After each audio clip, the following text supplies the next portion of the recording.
الحمد للہ رب العالمین الصلاۃ والسلام علی خاتم النبیین اما بعد اعوذ باللہ من الشیطان الرجیم بسم اللہ الرحمن الرحیم۔ ان کی انفاس عیسیٰ کی تعلیم ہم شروع کر چکے ہیں اور اس میں اللہ جل شانہ نے دل میں جو بات ڈالی ہے وہ میں عرض کرتا ہوں، وہ یہ کہ انفاس عیسیٰ جو ہے یہ حضرت تھانوی رحمۃ اللہ علیہ کے ملفوظات میں اس کو ایک نمایاں شان حاصل ہے اور بہت سارے خانقاہوں میں اس کی باقاعدہ تعلیم ہوتی ہے۔ تو یہ جو ہے نا یہ انفاس عیسیٰ کی تعلیم ہم اس لیے کر رہے ہیں تاکہ جو حضرت کی جو مجددیت ہے حضرت تھانوی رحمۃ اللہ علیہ کی، اس کی برکت سے جو حضرت کے علوم ہیں جس کا تقریباً نچوڑ اس میں آیا ہے، ان ملفوظات میں، یہ کم از کم آج کل کی زبان میں پہنچایا جائے۔ اس کے لیے الحمدللہ حضرت کی توجہ سے مناشر صاحب رحمۃ اللہ علیہ یہ کام شروع ہو چکا تھا اور الحمدللہ اللہ کا احسان ہے کہ کافی حد تک کام اس میں ہو چکا ہے۔ اس وقت غالباً نصف سے زیادہ اس کی تعلیم ہو چکی ہے اور خوش قسمتی کی بات یہ ہے کہ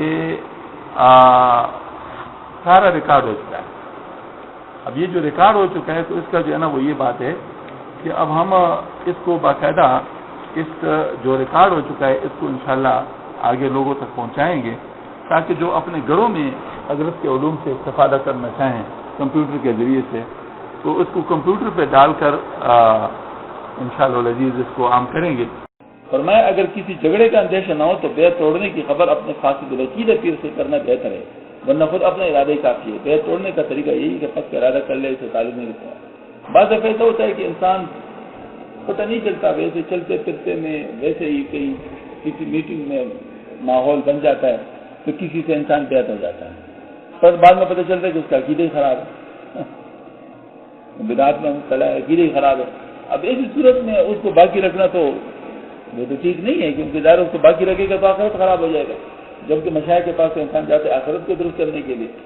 تو جس کے پاس ہونے سے انسان کا آخرت خراب ہوتا ہو اس سے تو انسان کو اپنا بیعت توڑنا ہی بہتر ہے۔ تو اس وجہ سے جو ہے نا یہ ہے کہ فرمایا کہ بہتر تو یہ ہے کہ اگر جھگڑے کا اندیشہ نہ ہو تو اس کو بھی انفارم کر لے تاکہ اس کو بھی احساس ہو جائے کہ بھائی کوئی مسئلہ ہے، لیکن اگر جھگڑے کا اندیشہ ہو تو چپکے سے بس انسان دوسرے کے پاس چلا جائے اور اس کو اطلاع نہ کرے، بس اپنا ارادہ کر لے کہ میں اب اس کے ساتھ تعلق نہیں رکھوں گا تو بس یہ بیعت چھوٹ گئی۔ ہاں جی، یہ ہے کہ بیعت سے توڑنے کے لیے یہ نہیں کہ انسان جو لاؤڈ اسپیکر پہ اعلان کر لیا میرے ان کے ساتھ کوئی تعلق اس کی ضرورت نہیں ہے، کیونکہ پہلے بھی دل کے ارادے سے ہوا تھا، دل کے ارادے سے واپس بھی ہو جاتا ہے، وہ کوئی ایسی بات نہیں ہے۔ لیکن بہرحال دوسرے لوگوں کو بچانے کے لیے اگر پاسبل ہو تو ظاہر اس کو بتا دیں تاکہ ان کو اس کا احساس ہو جائے۔ بہرحال یہ کہ اس میں سوچنے کی ضرورت تب پڑتی ہے، اس میں تبھی پڑتی ہے کیونکہ دیکھیں ایک انسان ہے اگر اس کا علم کم ہے، علم ممکن ہے جو بیعت نہیں اس سے بیعت نظر آئے۔ میں آپ کو ایک مثال دیتا ہوں، مثال یہ کہ جیسے پگڑی، اب بعض لوگ کے نزدیک یہ بڑی ضروری چیز ہے، میرے فرض درجے میں واجب درجے میں اس کو رکھ لیتا ہوں، حالانکہ سنت مستحبہ ہے۔ سنت مستحبہ کا تعریف یہ ہے کہ اس سے ثواب ملتا ہے اور اس کے نہ کرنے پہ گناہ نہیں ہوتا، اور جو اس کے نہ کرنے پہ کسی سے ناراض ہو جائے اس کو گناہ ہوتا ہے۔ یعنی اس کے ملامت کرنے والوں کو ملامت کرے گی جائے گی۔ آپ کیوں ایک چیز اس کو آپ صلی اللہ علیہ وسلم نے اس کو پابند نہیں کیا، یعنی موقع نہیں بنا، تم اس کو کون موقع بنا رہے ہو؟ بات سمجھ آ رہی ہے نا؟ اس دفعہ جب ہم گئے تھے مری تو وہاں پر بھی ایک عالم نے مجھ سے بات پوچھی کہ آپ فلاں پیر صاحب جو آپ کے پیر بھائی ہیں وہ مانسیرا کے جو ہے نا ہمارے، تو وہ تو کراکولی ٹوپی پہنتے ہیں اور پگڑی نہیں پہنتے۔ تو میں نے کہا ہاں یہ تو بات صحیح ہے کہ پگڑی نہیں پہنتے، تو کیا خیال ہے؟ تو میں نے کہا کہ حضرت آپ علماء ہیں تو آپ کو تو معلوم ہوگا کہ سنت مستحبہ ہے، سنت مستحبہ پر اگر کوئی زور دے تو اس کا ترک واجب ہو جاتا ہے، تو اگر وہ اس وجہ سے نہیں پہن رہا تو پھر کیا بات ہوگی؟ اس کی مخالفت تو نہیں کر رہا نا کہ پگڑی نہ پہنے، اگر اس کی مجلس میں کوئی پگڑی پہن لے اس کو اٹھا لے گا، بھائی پگڑی پہنے ہوئے چلے نکل جائے، پھر تو اس کو ہم مجرم کہیں گے، کیونکہ سنت مستحبہ کا بھی انسان اس طرح بے ادبی تو نہیں کر سکتا، آخر سنت ہے بے ادبی تو نہیں کر سکتا، لیکن اگر وہ کسی اور کو کچھ نہیں کہتا اور خود جو ہے نا کسی وجہ سے جو ہے نا وہ یعنی انہیں کا تو سنت مستحبہ کا تارک ہے، اور سنت مستحبہ کے تارک کو ملامت کرنے کی اجازت نہیں ہے، لہٰذا ہم لوگ اس کو کیسے ملامت کریں؟ تو اس صاحب کو بات سمجھ آئی نہیں، لیکن دوسرے عالم بیٹھے ہوئے تھے، اس کو بات سمجھ آئی. کہتے جزاک اللہ، آپ نے میرا بہت بڑا اشکال دور کر لیا. کہتے میرے ذہن میں بھی اس قسم کی باتیں آ رہی تھی، لیکن اچھا وقت آپ سے میں نے سمجھا. یہ جو ہے نا، یہ والی بات ہوتی ہے کہ بعض دفعہ اگر اس قسم کی بات ہو تو پھر تو انسان کو تحقیق کر لے. بھائی جس کو چھوڑ رہا ہے پہلے سے اس کو تحقیق تو کرے کہ آخر یہ واقعی بدعتی ہے یا نہیں ہے، واقعی مشرک ہے یا نہیں ہے، آخر کوئی سنی سنائی بات تو نہیں ہے. ہاں تو ظاہر قرآن و حدیث سے رہنمائی لے اور علماء کرام سے مشورے لے اور دیکھے کہ واقعی یہ بدعتی ہے یا نہیں. اگر واقعی بدعتی ہو تو پھر اس کو کرنا واجب ہے، لیکن اگر واقعی بدعتی نہیں، صرف سنی سنائی باتیں تو نہیں. سنی سنائی باتیں پر اتنے بڑے تعلق کو نہیں توڑا جا سکتا. اس بات کو جو ہے نظر رکھنا چاہیے. بعد حضرت نے چونکہ بات فرمائی ہے تو اس وجہ سے میں نے اس کی تشریح کی تاکہ لوگ جو ہے کم از کم اس کی وجہ سے غلطی میں حیران ہوں.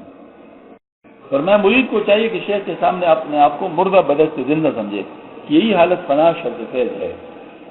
یہ جو ہے نا، یہ اصل میں اس کی بات ہے. اکثر میں اپنے مجالس میں ذکر کرتا رہتا ہوں کہ دنیا کے اندر اصلاح تبھی ہو سکتی ہے کہ انسان اپنے آپ کو چھوٹا سمجھے. جب تک انسان اپنے آپ کو بڑا سمجھے گا اس وقت تک اس کی اصلاح نہیں ہوگی، چاہے کسی بھی فیلڈ میں ہو. کسی بھی فیلڈ میں جو اسٹوڈنٹ اپنے آپ کو قابل سمجھتے ہیں استاد کے سامنے اس کو فائدہ ہوتا ہے؟ فائدہ نہیں ہوتا. ظاہر اس کی وجہ یہ کہ وہ مطلب یوں سمجھے، کہتے ہیں پانی ڈلوان کی طرف بیٹھا ہے. تو جو اس سے پہلے سے اس طرح ہوتا پانی، اس کے لیے تو پمپ لگانا پڑے گا. ظاہر مطلب اس کے لیے تو پمپ لگانا پڑے گا. ہاں اگر ڈلوان تو پانی کے صرف راستہ بنا دو تو خود بخود آنا شروع ہو جائے گا. تو ہر کو جا پستیز آب آنجارا ہو، ہر کو جا مشکل جواب آنجارا ہو. جہاں پر بھی پستی ہے وہاں کی طرف پانی آ جاتا ہے، اور جہاں پر کہیں مشکل ہو تو وہاں جواب بھی آ جاتا ہے. تو مطلب یہ ہے کہ انسان کو اس بات کا خیال رکھنا چاہیے کہ جو ہے نا، مطلب دنیا میں کم از کم ایک جگہ تو ایسی ہو جہاں پر اپنے آپ کو چھوٹا کر لیجیے. ہاں جی، مطلب یوں سمجھیں یہ ابتدا ہے. ہونا تو یہ چاہیے کہ سب سے اپنے آپ کو چھوٹا کر لے تو سب کا فیض ہو جائے گا. بعض لوگ ایسا خوش نصیب ہوتے ہیں کہ کسی ایک آدمی کے پاس ایک نیکی بھی ہو اس کو بھی چوس لیتا ہے اپنے آپ کو کم سمجھنے کی وجہ سے. جس مجلس میں بھی جاتا ہے کیونکہ اپنے آپ کو کم سمجھتا ہے اسے لے لیتا ہے، اور جو اپنے آپ کو بڑا سمجھتا ہے تو وہ کیا لے گا دوسرے لوگوں سے؟ وہ تو اعتراض سے ہی فارغ نہیں ہوگا تو وہ لوگوں سے کیا لے گا؟ تو یہی بات ہوتی ہے کہ انسان کہیں پر تو دنیا میں کوئی یہ جگہ تو ایسی نہیں چاہیے جہاں پر اپنے آپ کو کم سمجھے، تاکہ اس کو کم سمجھنے کی ٹریننگ ہو جائے اور کچھ چیز اس کو مل جائے. تو شیخ جو ہے نا ایسی جگہ ہوتا ہے جہاں پر انسان ایسا کر سکتا ہے، آسانی کے ساتھ کر سکتا ہے. تو کم از کم وہاں پر تو انسان ہے اس حد تک جو ہے نا وہ دلوان کریٹ کر لے کہ وہاں جو کچھ بھی وہ خود بخود آئے. اتنا دن تو اس کے ڈلوان کا فرما رہے ہیں کہ شیخ کے سامنے انسان اپنے آپ کو مردہ سمجھے. جیسے مردہ جو ہوتا ہے اس کے اندر جو زندہ غسل دینے والا جیسے تصرف کرنا چاہتا ہے تو کرتا ہے. کوئی اس طرف کرنا چاہتا ہے، اس طرف کرنا چاہتا ہے، اوپر کرنا چاہتا ہے، مطلب جیسے بھی اس کے ساتھ کرنا چاہتے تو وہ جواب تو نہیں دے سکتا. وہ تو وہی اس کے ساتھ ہوتا ہے جو کرنا چاہتا ہے. اس طرح شیخ کے سامنے بھی کرے کہ شیخ جیسے بھی تصرف کرنا چاہے تو کر لے. اگر اس میں کوئی کامیاب ہو گیا تو یقیناً بہت جلدی نواز ہو جائے گا، کیونکہ نوازنے والا خدا ہے، انسان نہیں ہے. وہ تو اس کے پاس کیا ہے، اس بیچارے کو خود ہی انسان ہے، اس کے پاس کیا ہے. لیکن چونکہ یہ طریقہ رہا ہے صحابہ کرام نے جس طرح سرنڈر کیا تھا حضور صلی اللہ علیہ وسلم کے سامنے تو ان کو سب کچھ ان کا مل گیا. اسی طریقے سے جو ہے نا مطلب بعد میں بھی طریقہ چلا آ رہا ہے کہ جس نے سرنڈر کیا ہے اس کو ملا ہے، اس کو ملا ہے. تو جو شیخ کے سامنے اس طرح ہوگا تو ان کو فائدہ ہو جاتا ہے. اور میں شیخ سے مناسبت پیدا ہو جانے میں بہت برکات ہے، لیکن شرط نفع کی یہ ہے کہ مرید ان کے برکات کا منتظر نہ رہے. منتظر رہنے میں یہ مسئلہ ہوتا ہے کہ انسان کو جلدی ہو جاتی ہے اور حسد بھی ہونے لگتا ہے. کسی کو ملتا ہوا نظر آ گیا اور یہ اس کا منتظر ہے تو یہ کیا ہو گیا، بھائی میں تو معروف رہ گیا. نہیں، ایسی بات نہیں ہے. یہاں پر کسی کے ساتھ میں انصافی نہیں ہوتی. جب میں انصافی نہیں ہوتی تو پھر آپ کو پرواہ کیا ہے؟ ان کے الطاف شہیدی تو ہے مائل سب پر، ان کے الطاف شہیدی تو ہے مائل سب پر. تجھ سے کیا دیر تک اگر تجھ سے قابل ہوتا، مطلب اگر تجھ میں کوئی قابلیت ہوتی تو تیرے ساتھ کون سا بیر ہے؟ وہ تو دینا چاہتے ہیں. آپ دیکھ لیں سورج کی روشنی چل رہی ہے ماشاءاللہ، اس کو کوئی ہونے گا. اب لوہے کے اوپر بھی پڑتی ہے اور پتھر کے اوپر بھی پڑتی ہے اور لکڑی کے اوپر بھی پڑتی ہے. لکڑی کے اندر وہ کیا تبدیلی لاتی ہے، پتھر کے اندر وہ کیا تبدیلی لاتی ہے، لوہے کے اندر وہ کیا تبدیلی لاتی ہے. لوہا بہت گرم ہو جاتا ہے لیکن جلدی ٹھنڈا بھی ہوتا ہے. پتھر بہت جلدی گرم ہوتا ہے تو آہستہ آہستہ ٹھنڈا ہوتا ہے. اور جو ہے نا مطلب یہ ہے کہ لکڑی تقریباً گرم ہی نہیں ہوتا زیادہ تر. اور جو ہے نا مطلب یہ ہے کہ پانی ہے بہت دیر پہ گرم ہوتا ہے لیکن جب گرم ہو جاتا ہے تو اتنا جلدی نہیں ہوتا. ٹھیک ہے نا, یہ بات ہے. تو یہ ہر ایک کی پراپرٹیز ہوتی ہے. اب تم اپنے شیخ کے پاس جب جاؤ گے تو تمہاری جو پراپرٹیز بنی ہوگی اس کے مطابق تم اخذ کرو گے. اب پہلے دیکھ لو کہ تم لوہا ہو, پتھر ہو, لکڑی ہو, پانی ہو, کیا چیز ہو. تو جو کچھ چینج کرنا ہے اپنے آپ کو چینج کرو. اس کو چینج کرنے کی کیا ضرورت ہے؟ وہ تو چل رہا ہے, جو وہ تو ایک سمندر ہے, چل رہا ہے. اس کے ہر طرف سے جو ہے مطلب پرنالے کھلے ہوئے. لہٰذا اب اپنے اندر چینج کر لو, مردہ بدن سے زندہ بن جاؤ کہ آپ کو مل جائے. اب تمہارے اندر اگر رعونت ہے تو کیا کرے گا وہ تمہارے ساتھ, کیا کر سکتے ہیں؟ بعض لوگ ایسے ہوتے ہیں نا ان کے اندر جو ہے نا وہ ذرا کرپن ہوتا ہے. ہاں وہ سمجھتے ہیں کہ بھائی ہمیں تھوڑا سا رکھ رکھاؤ میں ہماری کمی نہ آئے تو ٹھیک ہے, اسی کے حساب سے پھر ملے گا. لا الہ الا اللہ, لا الہ الا اللہ, لا الہ الا اللہ. تو یہ بات ہے کہ برکات کا منتظر نہیں ہونا چاہیے, ورنہ تو انسان کو جلدی ہو جاتی ہے. 4 چیزوں سے انسان سب چیزوں کو ختم کر سکتا ہے. تعجیل سے, جلدی مچانے سے, اور مخالفت سنت سے, مخالفت شیخ سے, اور اس طرح مطلب یہ ہے کہ وہ ایک اور چیز بھی ہے وہ جو ہے نا مطلب یہ ہے کہ وہ اس سے جو ہے نا وہ سارا کچھ خراب ہو سکتا ہے. تو اس میں یہ ایک چیز جو ہے یہ تاجیل اسی وجہ سے پیش آتی ہے کہ جب انسان جلدی چیزوں کو حاصل کرنا چاہیے جس کا وہ منتظر ہوگا. فرمایا کہ فعل ابد کا ترک اول قدم ہے سلوک کا. دیکھ لیں آپ کیا کرتے ہیں جب آپ اپنے اندر چینج لائیں گے تو کس چیز کو چینج لائیں گے؟ جس چیز کے لیے کم سے کم ریزسٹنس ہوگی تو وہی کام پہلے کر سکتے ہیں, وہی کام پہلے ہو سکتا ہے. تو جو کام ابد کر رہے ہیں تو اس کو چھوڑنے میں تو تکلیف نہیں ہوگی نا, کیونکہ آپ کو پہلے سے بھی ابد نظر آ رہا ہے. تو پھر اس کو چھوڑنے میں کام, اگر آپ کو کہتے تاش کھیلنا بند کر دے, آپ کے دل میں بھی بات فضول کام چھوڑ ہی دیتا ہوں. اگر میں کہتا ہوں آپ اسکول جانا بند کر لے تو بڑا مشکل ہو جاتے ہیں, اسکول کی بہت ہو گئی تو بڑا خطرناک ہے, مجھے اسکول چھوڑا رہا ہے. لیکن اگر وہ آپ سے کہہ لے کہ آپ تاش کھیلنا بند کر لیتے ہیں, میرے خیال میں بہت سارے لوگ کی سمجھ میں بات آ جائے گی کہ جہاں مطلب یہ کوئی ریزنیبل بات ہے, ٹھیک ہے مطلب میں اس کو چھوڑ دیتا ہوں. تو پہلا قدم سلوک کا یہ ہے کہ انسان ابدیات سے, ابد چیزوں سے بن رہے, ابد چیزوں کو چھوڑ دیں. کیونکہ ابد چیزوں سے وہ کہتے ہیں من حسن الاسلام ترک ما لا یعنی. اسلام کے حسن میں سے یہ ہے کہ اس چیز کو چھوڑ دے جس کا دنیا میں بھی فائدہ نہیں, آخرت میں بھی فائدہ نہیں, اس چیز کو چھوڑ دے. تو اس کا پہلے جو مطلب ہے سبق وہ یہی ہوگا کہ انسان جو ہے مطلب وہ چھوڑ دے ان چیزوں کو جس کا ضرورت نہیں ہے اس بات کو. اور میں اگر ایک جگہ بیعت اور دوسری جگہ تعلیم کے اصلاح کا تعلق ہے تو کوئی حرج نہیں, خصوصاً جب بیعت کی جگہ سے مناسبت کم ہو, دوسری جگہ مناسبت زیادہ ہو. جس جگہ تعلیم و اصلاح کا تعلق کرے جائے سب سے اول وہاں طرز و انداز معلوم کر لے تاکہ بعد میں توحش نہ ہو. اور چونکہ ہر مربی کا طرز علاج ہے, اس کے طرز معلوم کرنے کے بعد اس کے طرز قبول کرنے کے لیے پوری طور سے اپنے آپ کو آمادہ کرے. اور آمادگی یہ ہے کہ اس کو اختیار کرنے میں کوئی بھی تکلیف ہو یا کوئی ذلت یا کوئی ذرا جسمانی یا مالی یا نفسانی, سب کو گوارا کرنا ہوگا. یہ آج کل ایک بات اور بھی ہے جس کے بارے میں کرنا چاہتا ہوں, یہ تو کل جوڑ کے لیے مناسب چیزیں ہیں, میرے خیال میں شاید وہاں پر بھی کریں گے. وہ یہ بات ہے کہ اگر ایک شخص سے کسی ایک جگہ بیعت ہوا ہے, اچھی جگہ ہے, مطلب یہ نہیں کہ مطلب بری جگہ ہے, بیعت بےدتی بھی نہیں ہے, مشرک بھی نہیں ہے, اور صحیح لوگ ہیں لیکن دور ہیں, ان سے انٹریکشن نہیں ہو سکتی, ٹیلی فون پہ بھی بات نہیں ہو سکتی. بعض ذرات بڑے بوڑھے ہوتے ہیں, ان کے ساتھ ٹیلی فون پہ بھی بات کرنا مشکل ہوتی ہے. بعض ایسے رینج میں ہوتے ہیں جہاں پر ٹیلی فون کا ایکسیس نہیں ہوتا. اچھا خط وغیرہ کا مسئلہ بھی ہو جاتا ہے, تو اب ظاہر مطلب ایکسیس نہیں ہوتا ان کے. ایک تو یہ بات ہو سکتی ہے. دوسری بات مناسبت کم ہو, ٹھیک ہے جی وہ ملتے جلتے ہو گیا بیعت, بعد میں پتہ چلا مجھے اتنی مناسبت ان کے ساتھ نہیں ہے, تو یہ ذرا تھوڑا سا سوچ کے کر لیں, کیونکہ پہلے کیونکہ غلطی کر چکے ہیں لہٰذا دوسری جگہ غلطی نہ کریں. اب دوسری جگہ جانے سے پہلے اچھی طرح دیکھ لیں کہ میں وہاں جا رہا ہوں تو یہ میں کہیں وہ غلطی تو نہیں کر رہا ہوں جو پہلے میں کر چکا ہوں.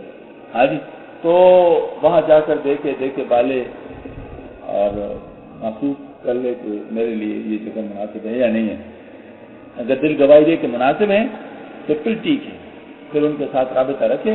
لیکن رابطہ رکھنے میں یہ بات ہو کہ پھر ان کو پورا شیخ سمجھے, یہ نہیں کہ شیخ اس کو سمجھو تعلیم اس سے لے. کیوں؟ وجہ یہ ہے کہ آپ کا انٹریکشن اس کے ساتھ ہوگا, اور یہ ساری چیزیں تو انٹریکشن کے لیے ضروری ہے. لہٰذا آپ پھر اس کو مکمل شیخ سمجھے, اور وہ اس طرح ہو کہ پھر اس کے اندر اگر کوئی بھی ذلت وغیرہ ہو یا کوئی ذرا جسمانی یا مالی ہو یا نفسیاتی ہو یا نفسانی ہو, اس کو گوارا کرنا پڑے گا, کیونکہ اس چیز میں کچھ نہ کچھ انویسٹ کرنا پڑتا ہے.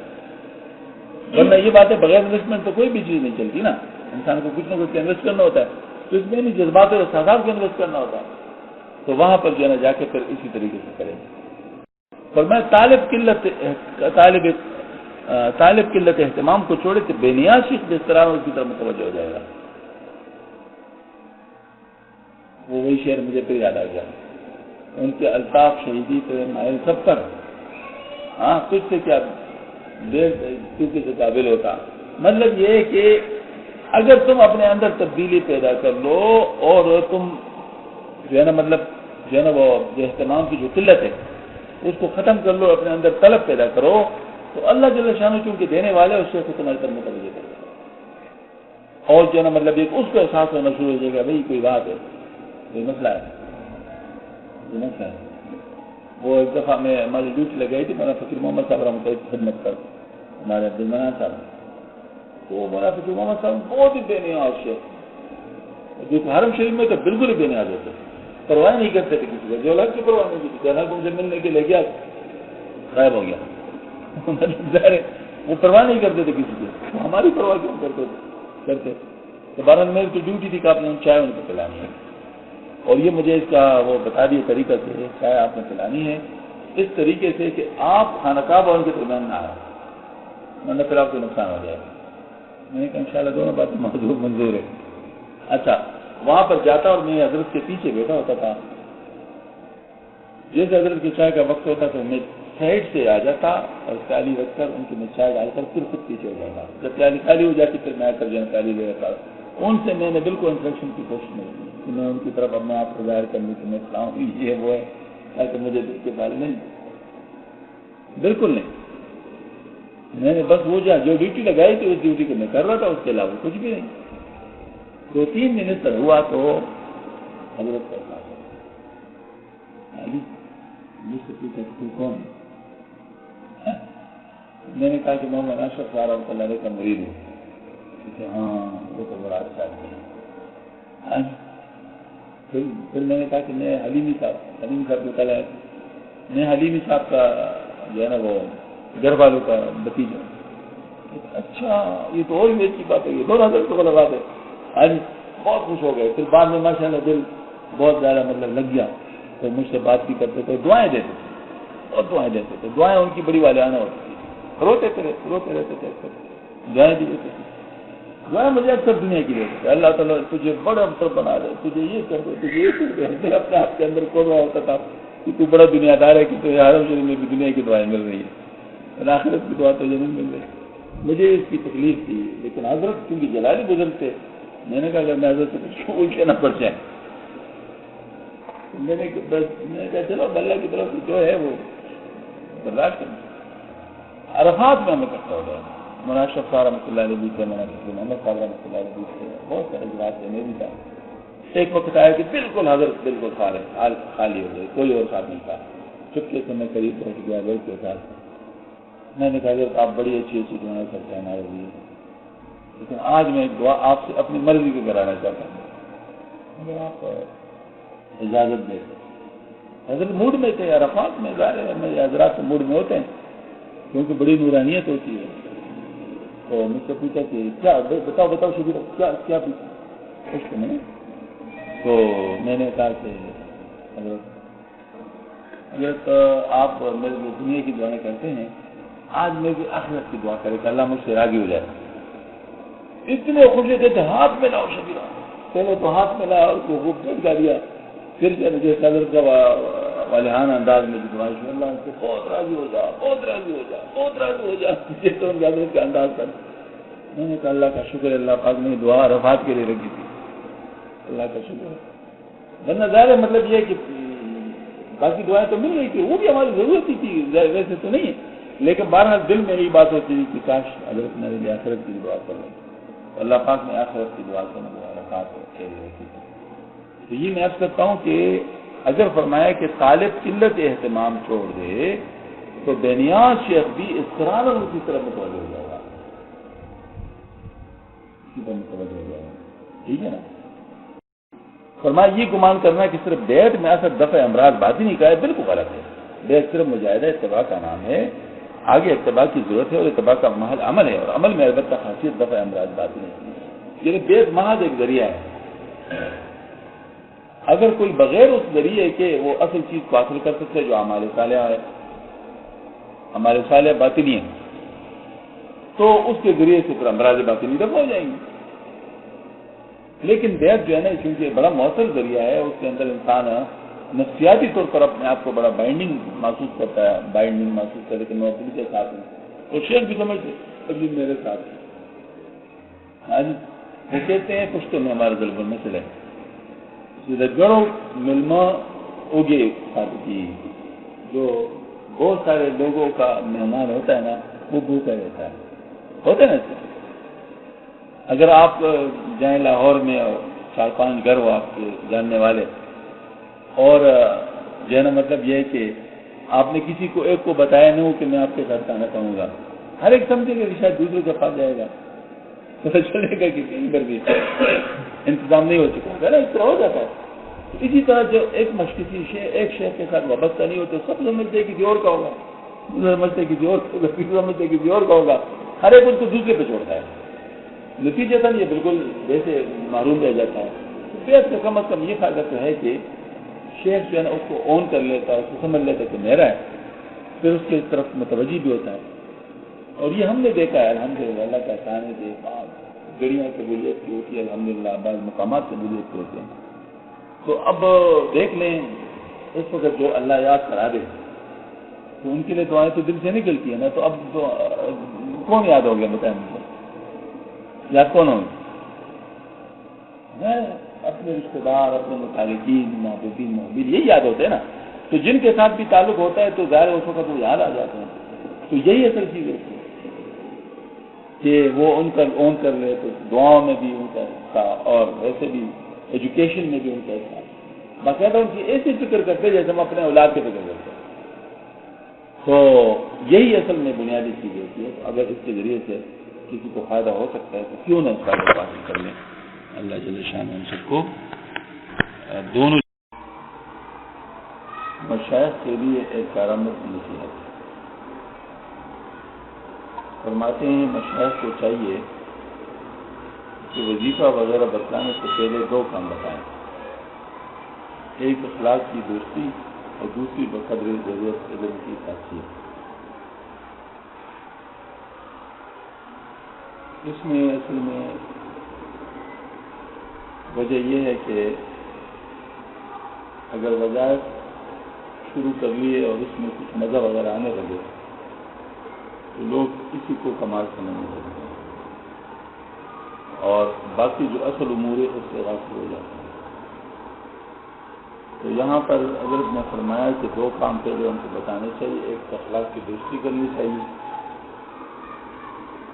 اور دوسرا جو ہے نا مطلب جتنی ضرورت ہے علم کی ہمارے اعمال کے لیے, جو فرض عین علم ہے, اس کا میں اکثر ذکر کرتا رہتا ہوں, اس کو حاصل کرنا.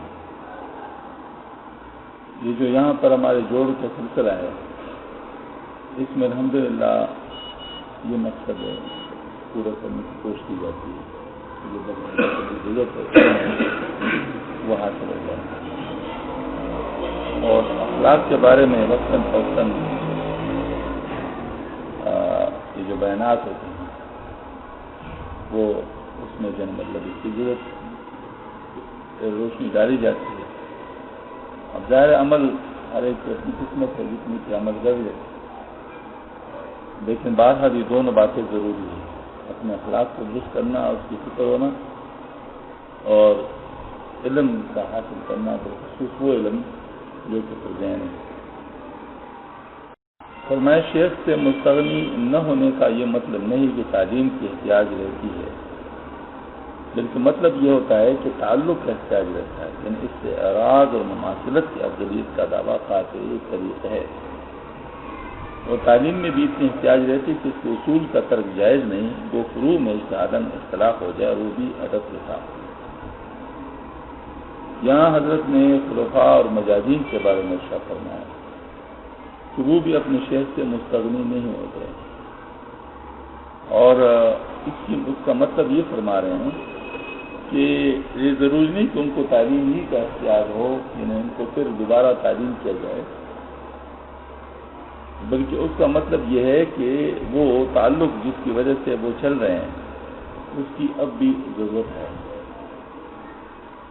اور زندہ شیخ کو غنیمت سمجھنا چاہیے، کیونکہ اس کی برکت سے اللہ جل شانہ بہت ساری چیزوں سے نواز دیتے ہیں۔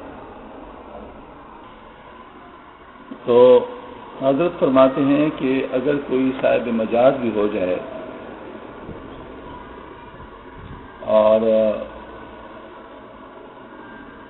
جو ضروری چیزیں وہ حاصل بھی ہو جائے، پھر بھی وہ اپنے شیخ سے مستغنی نہیں ہوتا، اور اس کا مطلب یہ نہیں کہ اس کو پھر تعلیم کی ضرورت رہتی ہے، بلکہ اس کا مطلب یہ کہ جس تعلق کی برکت سے اس کو یہ چیزیں حاصل ہوئی ہیں اس تعلق کی اب بھی ضرورت ہے،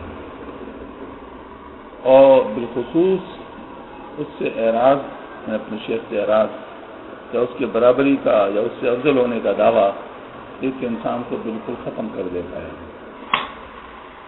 اور تعلیم میں بھی اتنی احتیاج باقی رہتی ہے کہ جو اصول بیان کیے جاتے ہیں ان اصولوں کا ترک تو جائز نہیں ہوتا، لیکن جو فروعات ہیں اس میں اجتہاداً اختلاف ہو سکتا ہے، لیکن اس میں بھی ادب کی ضرورت ہے، ادبی کی گنجائش اس میں بھی نہیں ہے۔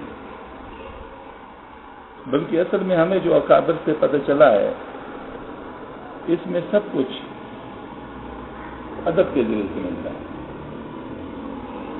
بلکہ یوں سمجھ لیجئے کہ اسی مشیقت اور ارادت سے ہم لوگ اس گئے گزرے دور میں بھی اگر صحیح طور پہ ہوں تو صحابہ کی جو محبت تھی آپ صلی اللہ علیہ وسلم کے ساتھ اس کا اندازہ کر سکتے ہیں، بغیر اس کے اس کا اندازہ ہونا بڑا مشکل ہے، کیونکہ آپ صلی اللہ علیہ وسلم پوری امت کے مربی تھے، تو آپ صلی اللہ علیہ وسلم کے ساتھ جیسا تعلق صحابہ کرام نے ظاہر کیا تھا اور جو رہا، تو وہی چیز مسلسل چلی آ رہی ہے۔ تابعین نے وہی کام صحابہ کے ساتھ کیا، اور تبع تابعین نے پھر تابعین کے ساتھ کیا، اور پھر درجہ بدرجہ یہ چیز ابھی تک چلی آ رہی ہے، اور جو بھی اس میں کامیاب رہا ہے تو ان کو اللہ جل شانہ نے بہت نوازا ہے۔ اس کی ایک بڑی موٹی مثال جو ہے حضرت خواجہ معین الدین چشتی اجمیر رحمۃ اللہ علیہ کا عمل ہے کہ وہ جب اپنے شیخ حضرت عثمان ہارون رحمۃ اللہ علیہ کے پاس گئے تو استعداد ان کی اتنی زیادہ تھی کہ 2 دن میں ان کی خلافت ملی، اتنی زیادہ استعداد والے تھے، لیکن 22 سال پھر بھی اپنے شیخ کے ساتھ لگے رہے، ادھر ادھر نہیں رہے، ادھر ادھر نہیں گئے۔ آج کل کے دور میں تو بڑا مشکل ہے 2 سال بھی، ہاں جی، لیکن حضرت جو ہے نا باوجود خلافت کے 22 سال حضرت کے خادم کے طور پر حضرت کا بستر، حضرت کی تمام چیزیں وہ اپنے ساتھ ساتھ، اور حضرت اکثر سفر میں رہتے تھے تو ان کے ساتھ ساتھ بستر اٹھائے ہوئے تھے۔ تو اللہ پاک نے پھر جو ان سے کام لیا وہ بھی پتہ ہے، ہندوستان میں اصل جو خدمت دین کی ہوتی ہے نا زراعت کی برکت سے ہوئی، اور ایک انگریز مورخ کی کتاب سے پتہ چلتا ہے کہ ان کے ہاتھ سے 90 لاکھ لوگ مسلمان ہوئے، 90 لاکھ اس دور کے بہت زیادہ لوگ۔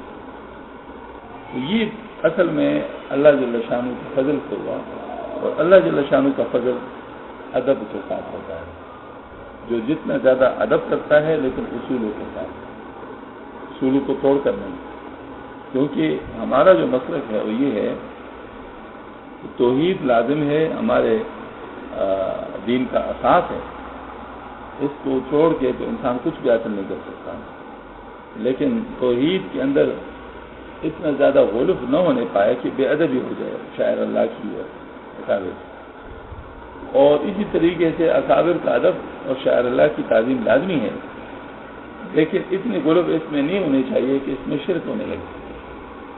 بس یہی ہمارے لیے اعتدال کا پیمانہ ہے کہ توحید وہ جس میں شاعر اللہ کی بے حرمتی اور بے ادبی نہ ہونے پائے، اور ادب وہ کہ اس میں جو ہے نا وہ شرک نہ ہونے پائے۔ ان گمراہ لوگ ان دونوں میں سے کوئی ایک طرف نکل جاتے ہیں، یا توحید کے اندر اتنا غلط کر لیتے ہیں تو توحید اسی کو سمجھنے لگتے ہیں کہ جس میں شاعر اللہ کی یعنی بے حرمتی ہو اور بے تعظیمی ہو، بے ادبی ہو، اور بعض لوگ جو ہے نا ادب اس کو سمجھتے ہیں کہ وہ شرک کی حد تک پہنچ جاتے ہیں۔ تو یہ دونوں گروہ گمراہ ہیں، اسی کو افراد تفریق کہتے ہیں، ہمیشہ صراط مستقیم بیچ و بیچ ہوتا ہے۔ حضرت فرماتے معلم کی محبت کلید ہے وصول الی المقصود کی انشاءاللہ تعالی۔ یہ بھی اسی عنوان سے چیز ہے کہ جو بھی معلم ہے، چاہے مدرسہ میں ہے، چاہے خانقاہ میں ہے، چاہے جہاد میں ہے، چاہے تبلیغ میں، چاہے کہیں پر بھی ہے، لیکن جو معلم ہے، جو سمجھانے والا ہے، جو بتانے والا ہے، تو اس کی محبت جو ہے وہ مقصود تک پہنچنے کی کنجی ہوتی ہے، بغیر اس کے انسان اپنے مقصد کو حاصل نہیں کر سکتا۔ تو یہ چیز بہت زیادہ ضروری ہے۔ حضرت نے فرمایا دوسرے شخص سے رجوع انسان کو اس وقت کرنا چاہیے جب ایک معتدی ہی مدت کے بعد بھی اپنے اندر اصلاح کو محسوس نہ کرے۔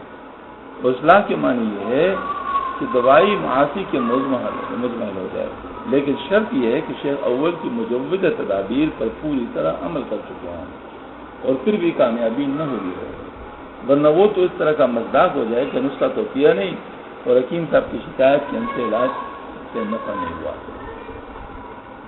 حضرت اس میں دو باتیں بتا رہے ہیں۔ اصل میں اس طریق میں مناسبت لازمی ہے، بغیر مناسبت کے فائدہ نہیں ہوتا۔ تو مناسبت کا جانچ پہلے کرنا چاہیے کہ مجھے مناسبت ہے یا نہیں، اور وہ پتہ تب چلتا ہے کہ انسان معتدی مدت اس طرح مخاطبت کرے یا مجالست کرے اور رابطہ رکھے۔ اگر فائدہ ہوتے ہوئے نظر آ جائے تو سمجھے کہ مناسبت ہے، فائدہ ہوتے ہوئے نظر نہ آئے تو اس کا مطلب مناسبت نہیں، کوئی اور چیز ہے۔ اب اس میں اکثر یوں کر لیتے کہ مناسبت کی لوگ پرواہ نہیں کر پاتے، تو ایسی صورت میں اگر مناسبت نہ ہو تو ان کے ساتھ ٹکنا کوئی چیز نہیں ہے، مطلب ظاہر ہے پھر کسی اور طرف جانا ضروری ہے، لیکن اس میں اس احتیاط کے ساتھ کہ پہلے سے یہ اپنے شیخ کے ساتھ رابطہ رکھ چکا ہو، ان کے ساتھ مجالست مکاتبت یا مخاطبت کر چکے ہوں، اب پھر بھی اگر فائدہ نہ ہو تو پھر ٹھیک ہے، پھر صحیح، پھر تو مطلب یہ ہے کہ پھر انسان دوسری جگہ چلا جائے، کیونکہ مقصود یہاں پیر مرید ہی نہیں ہے بلکہ پوری پیر مریدی ذریعہ ہے اصلاح کا۔ تو اگر اس سے وہ مقصود حاصل ہو جائے تو پھر تو ٹھیک ہے، اگر مقصود حاصل نہ ہو تو پھر ظاہر مطلب اپنا وقت ضائع نہ کرے۔ تو اس میں اول تو یہ بات ہے کہ ایسی جگہ ٹکنا جہاں سے فائدہ نہ ہوتا ہو فضول ہے، اور دوسری بات اس میں یہ ہے کہ بلا وجہ ایک جگہ سے دوسری جگہ جانا مٹر گشتی ہے، اور اس سے پھر یہ ہوتا ہے کہ انسان ہر جائی ہو جاتا ہے، اور ہر جائی کو کہیں پر بھی ٹھہراؤ نصیب نہیں ہوتا، نتیجتاً وہ بیچارہ محروم رہتا ہے۔ ہمارے شیخ مولانا شاہ صاحب رحمۃ اللہ علیہ سے ایک مرید تھے، تو وہ بیچارے کسی جگہ نہیں ٹکتے تھے، ارے مولانا صاحب سے گئے، پھر کسی اور طرف گئے، پھر وہاں نہیں ٹکے، پھر کسی اور طرف گئے، پھر وہاں نہیں ٹکے، پھر کسی اور طرف گئے۔ مطلب یہ ہے کہ گھاٹ گھاٹ کا پانی پینا جو والی بات ہے وہ سلسلہ اس میں شروع کیا ہوا تھا۔ ایک دفعہ حضرت کے ساتھ ان کی ملاقات ہوئی، بیچارے بڑی خستہ حالت میں تھے، تو اپنے بارے میں دعا کی درخواست کی مولانا صاحب سے، دعا فرمائے۔ تو حضرت نے فرمایا، میں نے اس سے کہا کہ خدا کے بندے کسی ایک جگہ ٹک جاتے تو کام بن جاتا، مطلب کسی ایک جگہ تو ٹک جاتے نا، یہ کیا ہے مطلب کبھی ادھر کبھی ادھر کبھی ادھر، یہ تو مطلب اس میں تو انسان کچھ بھی نہیں رہتا۔ مطلب یہ جو ہے نا یہ والی بات، کیونکہ اس میں ایک اصول ہے، وہ یہ ہے کہ دیکھیں آپ کسی ایک جگہ پر اگر ہیں تو آپ ان کے ساتھ بیٹھیں گے، بات چیت کریں گے، خط کتابت کریں گے اور آپ کے بارے میں معلومات اس شیخ کے پاس بڑھتی جائیں گی آپ کے بارے میں، حتیٰ کہ روز بروز کی معلومات میں اضافہ اس حد تک ہو جائے گا کہ پھر بعد میں شیخ کے سامنے مرید گزر بھی جائے تو پتہ چلتا ہے کہ آج کس حالت میں، اس کے لیے کشف ضروری نہیں ہے۔ ہاں جی، کیونکہ یہ تو ایک تجربے کی چیز ہوتی ہے کہ ایک انسان جو بارہ سال اس کام کو کر چکا ہوں اور پھر اس کے ساتھ کسی کے بارے میں اتنے معلومات بھی ہو تو ان معلومات اور تجربے کی بنیاد پر وہ فوراً ایک نگاہ سے معلوم کر لیتے ہیں کہ اس کی کیا حالت ہے۔ تو یہ تب ہو سکتا ہے جب کسی ایک کے ساتھ رابطہ ہو۔ اب اگر آج ایک کے ساتھ ہے، کل دوسرے کے ساتھ، پھر کل تیسرے کے، پرسوں تیسرے کے ساتھ، اب مجھے بتایا پھر اس کے ساتھ وہ معلومات کہاں آئیں گی اور آپس میں وہ مناسبت کیسے آئے گی، وہ ایک دوسرے کو اپنا سمجھنے کیسے آئے گا۔ ہمارے پشتوں میں ذرا میں سے رہ کے وہ کئی گھروں کا جو مہمان ہوتا ہے وہ بھوکا رہتا ہے، مطلب یہ کہ ہر ایک آدمی جو ہے نا اس کو اپنا مہمان نہیں سمجھتا۔ وہ کہتے ہیں ممکن ہے کہ اس کے پاس گئے، دوسرے کہتے ہیں ممکن اس کے پاس گئے، تیسرے کہتے ہیں ممکن اس کے پاس گئے، اور اسی طریقے سے بیچارہ بھوکا رہ جاتا ہے۔ اور لیکن اگر کسی ایک جگہ بتا دے کہ میں آپ کا مہمان ہوں تو ظاہر ہے وہ مہمان کا احترام کرتے ہیں، تو اس لحاظ سے ان کو بھی خیال رکھیں گے۔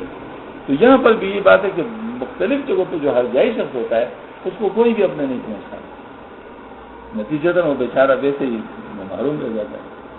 یہاں کی بات ہے ایک صاحب سے، وہ جو ہے نا مطلب یہ کہ یہ ہمارے ہندوستان اور پاکستان کے ایک مسائل میں سے ایک مسئلہ ہے کہ یہاں پر پیروں فقیروں کے ساتھ یہ لوگوں نے ذہن بنائے ہوتا ہے کہ یہ بس ایک نگاہ سے بدل لیں گے اور پھر ہمارے سارے کام خود بخود ہوتے رہیں گے، مطلب ہم تہجد کے لیے بھی خود اٹھیں گے اور ہم جو ہے نا مطلب جو ہے نا مطلب یہ ہے کہ ذکر بھی خود ہی کریں گے اور ہم لوگ دن کے سارے کام بھی خود ہی کریں گے، ہمیں کچھ نہیں کریں، جیسے چابی کسی نے دے دی اور بس وہ سب کچھ ہوتا رہے گا۔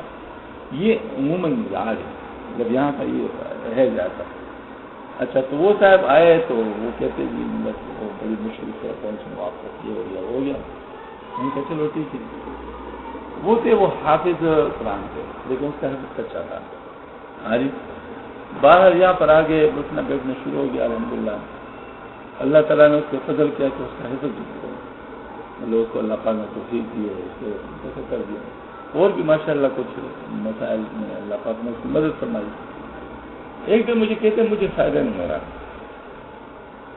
میں نے کہا کسی اور جگہ چلے جائیں، ہم تو کوئی ظاہر وہ مریضوں کا شکار تو نہیں کرتے کہ خام بہت زیادہ بھیڑ بنا لے، میں نے کہا پھر کسی اور جگہ چلے جائیں۔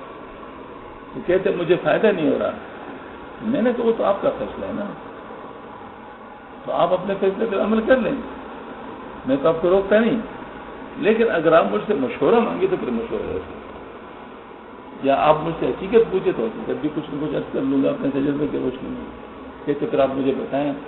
میں نے کہا خدا کے بندے یہاں آنے سے پہلے ہمارے پاس کچھ چیزیں نہیں تھیں، ہاں جی وہ چیزیں تمہارے پاس اگر میں بتا دوں کہ ہیں تو مان لے گی کہ بتا دیں، میں نے پہلے یہ بات قرآن سے کر دیا بتائیے تو پھر میں نے کچھ اور چیزیں بنوائی ان کی ذاتی تھی، میں نے کہا اس کو فائدہ نہیں کہتے، آپ کس چیز کو فائدہ کہتے ہیں؟ اول تو یہ کوئی چابی تو بٹن تو یہ نہیں کہ بٹن آن کر لے وہ ساری چیزیں ٹھیک ہو گئی، یہ تو ایک تدریجی عمل ہے، تدریجی عمل ہے، مطلب اصول یہ بتایا ہمیں آپ نے کہ آپ کا ہر اگلا دن پہلے دن سے بہتر ہونا چاہیے، یہ اصول ہے۔ لیکن اب چل پڑے ہیں، آپ تو ظاہر ہے مطلب چلتے چلتے چلتے آپ 10 سال کے بعد آپ کو لوگ دیکھیں گے تو کافی مختلف پائیں گے، لیکن یہ نہیں کہ وہ جو 10 سال کا عرصہ ہے وہ آپ ایک دن میں طے کر لیں گے، وہ تو اس طرح تو نہیں، اس کے لیے تو ایک قدرتی رفتار چاہیے۔ آپ روٹی کو جو 5 منٹ میں پکتا ہو وہ آپ آدھا منٹ میں پکانا شروع کر لیں تو کیا نتیجہ ہوگا؟ جل جائے مطلب یہ کہ وہ روٹی ہی نہیں رہی۔ میں نے کہا ہر چیز کی اپنی ایک قدرتی رفتار ہوتی ہے، میں آپ کو اتنا نہیں ایک وقت میں دے سکتا کہ آپ الٹی کر لیں، یہ تو ہر چیز کا اپنا ایک قدرتی انداز ہوتا ہے اور اس قدرتی انداز کے ساتھ ہم چلتے ہیں۔ تو بہرحال پھر اس کو بات کو سمجھ آ گئی، دل کو چاہا کہ اس کو کہہ دو چلے جائے گا، آج پھر میں نے کہا پتہ نہیں یہ عادت کر دے گا، گڑبڑ کرتا رہے گا تو نقصان ہی ہو جائے گا، وہ کیا کرے گا، بہرحال چھوڑ دیا۔ بہرحال وہ تب بہت آیا تھا. میں نے کہا کہ اس کو کہہ دوں کہ جاؤ اپنا کام کرو. تو وہ یہ ہے کہ وہ مطلب مزاج ہے یہاں ہم لوگوں کے اس قسم کے مزاج سے ہیں. تو اس قسم کی چیزیں ایک صاحب تھے وہ اس کے عقیدے گڑبڑ تھے. تو الحمدللہ ہمارے پاس جب آیا تو اس کے عقیدے تھی تو خود اس کا اقرار کر لیا تو اس کے عقیدے ٹھیک ہو گئے. وہ کہتے جی میں جس مقصد کے لیے آپ کے پاس آیا ہوں تو مجھے حاصل نہیں ہوا. ہم نے کہا آپ کس مقصد کے لیے میرے پاس آئے تھے؟ کہتے میرے فلاں مسئلہ تھا اخلاقی وہ ٹھیک نہیں ہوا. تو میں نے کہا آپ کو اپنے عقیدے کا بھی کچھ خیال ہے کہ کچھ ہے آپ کے عقیدے کہتے ہاں. میں نے کہا اس کو کچھ ٹھیک ہو گیا نہیں کہتا ہو گئے. تو میں نے کہا عقیدہ ضروری ہے یا وہ ضروری ہے؟ اللہ جل شانہ سارے کے ساتھ خیر کا معاملہ ہوتا ہے. اور خیر کس کو کہتے ہیں کہ جو چیز آپ کے لیے سب سے زیادہ اہم وہ پہلے ٹھیک ہوتی ہے. ہاں جی تو عقیدہ سب سے زیادہ اہم ہے تو پہلے ٹھیک ہونا چاہیے. میں نے کہا جس سلسلے میں کسی کا عقیدہ ٹھیک نہیں ہو جائے تو اس کو تو سلسلہ ہم مانتے ہیں. جس سلسلے میں کسی کا عقیدہ خراب رہے اور اس پہ روک ٹوک نہ رہے تو اس کا مطلب یہ کہ اس کو تو کچھ بھی نہیں ملا, اس میں تو کچھ بھی نہیں. میں نے کہا آپ کی پہلی جو زیادہ وہ کی ترجیح وہ عقیدے کی تھی. اب انشاءاللہ آپ کو فائدہ ہوگا اللہ کے فضل و کرم سے. پھر 4-5 مہینوں میں خود اس کا اندازہ ہو گیا کہ ہاں واقعی بڑا فائدہ ہوا. میں نے کہا بس تاجیل نہیں کرنی کیونکہ اس کو موانع طریق کہتے ہیں. موانع طریق 4 ہیں. ہاں جی ان میں سے ایک تاجیل ہے یعنی جلدی مچانا. جلدی مچانا یعنی اگر آپ ڈاکٹر کے پاس جاؤ اور چیخنا شروع کر لے کہ مجھے یہ دوائی دو مجھے تو یہ چیز تھی کہ مجھے یہ چیز, تو ڈاکٹر کیا کرے آپ کے ساتھ؟ فیس آپ کو واپس جیب میں ڈال کر نکل جاؤ. میرا زمانہ خراب کرو میرا وہ مریض متاثر ہو رہے ہیں. ہاں تو وہ جو ہے نا مطلب یہی وہ بات ہوتی ہے کہ تاجیل جو ہوتی ہے انسان کو بالکل ہی ختم کر دیتی ہے. 4 چیزیں ہیں جن میں سے ایک چیز تاجیل ہے. تاجیل کی وجہ سے انسان کو بہت نقصان ہوتا ہے. اور یہ بات میں کہ حضرت نے جو فرمایا تھا وہ بات سمجھ آ گیا. اور میں جو شیخ خود بھی کام کرتا رہتا ہے اور اپنی اصلاح سے غافل نہیں رہتا اس کی تعلیم میں برکت ہوتی ہے. اور اگر محض فندان ہے مگر خود عامل نہیں ہے اس کی تعلیم میں برکت نہیں ہوتی. وہ تدابیر صحیح کو یوز کر رہے. سلسلے کے اندر 2 چیزیں ہونی چاہیے. ایک ہونا چاہیے فن اور دوسرے برکت. برکت اس کو کہتے ہیں کہ اس میں وہ بات آپ کو کورس صاحب بتائے آپ کو فائدہ نہیں ہوگا وہ بتائے فائدہ ہوگا. حالانکہ 2 ٹھیک باتیں ہوتی ہیں. برکت اس کو کہتے ہیں جیسے کہتے ہیں فلاں ڈاکٹر کے ہاتھ میں شفا ہے. ہاں جی تو وہ بھی یہی چیز ہوتی ہے کہ جس کے ہاتھ میں اللہ پاک نے شفا لگی ہوتی ہے. مطلب یہ کہ وہ جو بھی تجویز کرتے ہیں اس میں اللہ پاک شفا ڈال دیتے ہیں. تو یہاں بس یہ بات ہے کہ جو شیخ خود کام کرتا رہتا ہے اس کا اللہ کے ساتھ تعلق تو مضبوط رہتا ہے. جب اللہ کے ساتھ تعلق مضبوط رہتا ہے اس کے ہاتھ میں برکت رہے گی. جب برکت رہے گی تو ان کے ساتھ ملنے جلنے والے جو ان کو فائدہ رہے گا. تو یہ والی بات ہے کہ جو شیخ ہے وہ خود بھی کام کرتے رہنا چاہیے اس کو اپنی اصلاح سے غافل بھی نہیں رہنا چاہیے. اور میں مرید کو شیخ کی رائے سے مخالفت کا حق نہیں ہے اگرچہ دوسری شک مباح بھی ہو کیونکہ مرید کا تعلق شیخ تو استاد شاگرد جیسا نہیں ہے بلکہ اس طریق میں مرید و شیخ کا معاملہ ایسا ہے جیسے مریض اور طبیب کا. مریض کو طبیب کے فتویٰ کے خلاف مخالفت جائز نہیں جب تک شریعت کے خلاف شیخ کا قول کوئی پایا نہ جائے. یعنی اس میں جو ہے نا شک کا پہلو جس کو کہتے ہیں نا وہ نہیں لیا جاتا. اس میں یقین پر بات ہوتی ہے کیونکہ وسوسہ تو شیطان طلبہ سے ڈالتا رہے گا. پھر تو آپ کو کہے دیکھو یہ بھی ٹھیک نہیں یہ بھی ٹھیک نہیں وہ تو شیطان کو اچھا خاصا کرول لگ رہا ہے. وہ پکی بات. اب آپ کو 2-2-4 کی دروازوں کے خلاف شریعت ہے پھر تو نہ مانو. لیکن اگر ایسی بات نہیں اجتہادی صورت ہے یا ابہامی صورت ہے ایسی صورت میں آپ اگر ابہام ہوگا تو کسی سے پوچھیں گے یا نہیں پوچھیں گے. جب کبھی آپ کو ابہام ہو جائے کسی مسئلے میں تو کیا کریں خود ہی عمل کریں گے آپ کسی سے پوچھیں گے نا. جب پوچھیں گے تو سب سے زیادہ پوچھنے گا تو شیخ کا ہے کیوں بھی پوچھیں. تو وہ جب کر رہے ہیں تو اس کے بعد آپ کیسے اعتراض کریں گے. ظاہر ہے آپ کے لیے سب سے بہتر تو خیرخواہ بھی ہے جاننے والا بھی اس طریق کا تو سب سے زیادہ تو آپ کے وہ مستحق تو وہی ہے. لہٰذا ابہامی صورت میں تو ابہامی صورت میں اور اجتہادی صورت میں شیخ کی مخالفت ہرگز نہیں کرنی چاہیے. ہاں اگر بالکل یقینی پکی ٹکی والی بات ہو تو ٹھیک ہے اس میں شیخ کے ساتھ نہیں چلنا چاہیے. وہ ایک اور بات نہیں ہے. اور میں اگر مرید کے نزدیک شیخ کا کوئی خلاف شرع ہو تو مخالفت جائز بلکہ لازم ہے، مگر ادب کے ساتھ۔ وہ واقعہ میں وہ کو خلاف شریعت نہ ہو، مگر یہ تو اپنے علم کا مکلف ہے۔ جیسا سعید صاحب بریلوی رحمۃ اللہ علیہ، خوشاب دلیل صاحب رحمۃ اللہ علیہ نے تصور شیخ تعلیم فرمایا، سعید صاحب نے اس سے عذر کیا کہ مجھے اس سے معاف فرما جائے۔ شاہ صاحب نے فرمایا بنے سجادہ رنگین کن گرد تیری مرا گویت کہ سالک بے خبر نہ گزر جسم راہ منظر رہا۔ سعید صاحب نے کہا کہ میں خواری کا گناہ ہے، آپ کے حکم سے میں اس کا ارتکاب کر لوں گا، پھر توبہ کر لوں گا، مگر تصور شیخ میرے نزدیک شرک ہے، اس کی کسی حال میں اجازت نہیں ہے۔ حضرت شاہ صاحب نے جواب سن کر سعید صاحب کو سینے سے لگا لیا کہ شاباش جزاک اللہ، تم پر مذاق توحید اس کے بعد سنر غالب ہے، اب ہم تم کو دوسرے راستے سے چلیں گے۔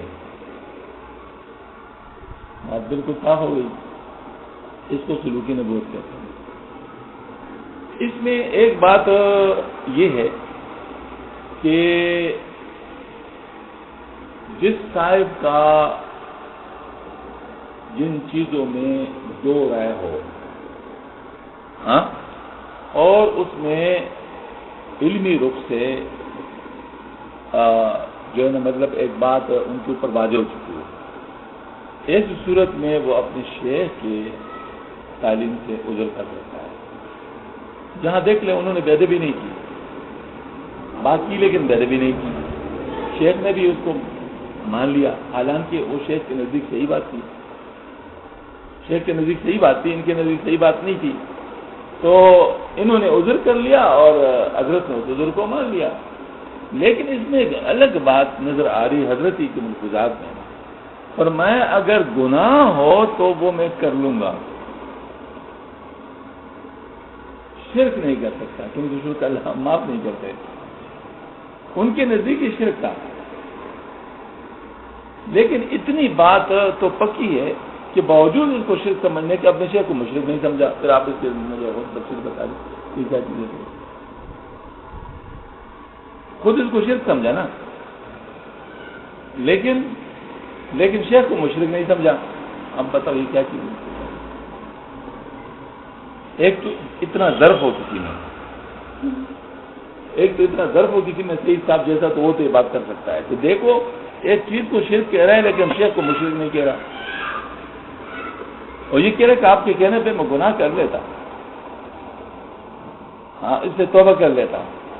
یہ دو چیزیں یہ ہے کہ آپ کو اپنی سمجھ تو اپنے شیخ کے سامنے سرنڈر کرنا ہی ہے، لیکن ایسی چیزوں جس پر بعد میں کوئی گنجائش ہی نہ نکلے تو اس میں انسان عذر کر لے، ٹھیک ہے نا۔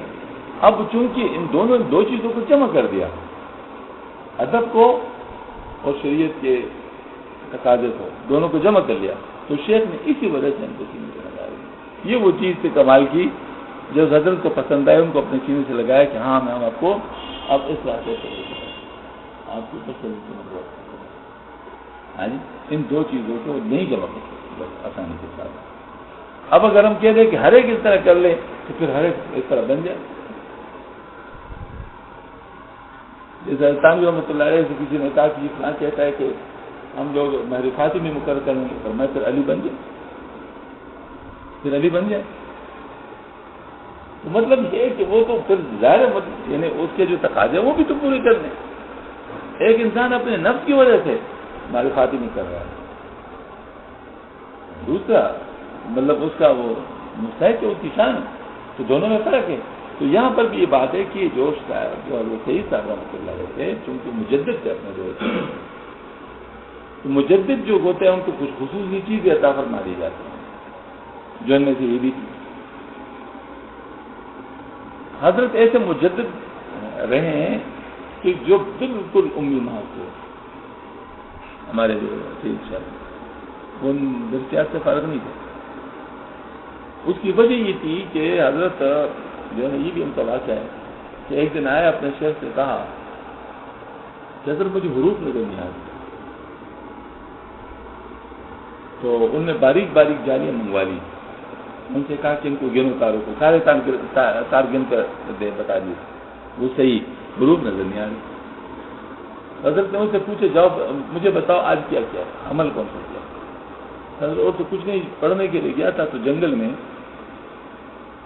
ایک مسجد تھی، وہ بڑی ویران تھی، اس کے اندر بڑے بچے پڑے ہوئے تھے، میں نے اس میں جھاڑو دے دی، صاف کر دیا، اس نے اذان دے دی، تو نماز پڑھ لی، مبارکباد بھی فرمایا، ماشاءاللہ آپ کا جو ہے عمل قبول ہو چکا ہے، اب آپ کو ایک اور طرح سے سب کچھ دیا جائے گا، اب آپ کتابیں چھوڑ دیں، کتابیں آپ کے لیے بند ہیں، کتابیں ان سے اپنے شہر میں رکا دو۔ اب اس کی خصوصیت کسی کی ہو تو پھر الگ بات ہے نا، وہ معاملہ تو الگ ہے نا، مطلب ان کے ساتھ یہ معاملہ ہوا ہے۔ دوسرا معاملہ ان کے ساتھ یہ ہوا ہے کہ لیلۃ القدر، وہ ایک رات، مطلب حضرت نے پوچھا اپنے شیخ سے کہ حضرت لوگ لیلۃ القدر کے لیے رات جگاتے ہیں تو کیا میں جاگوں؟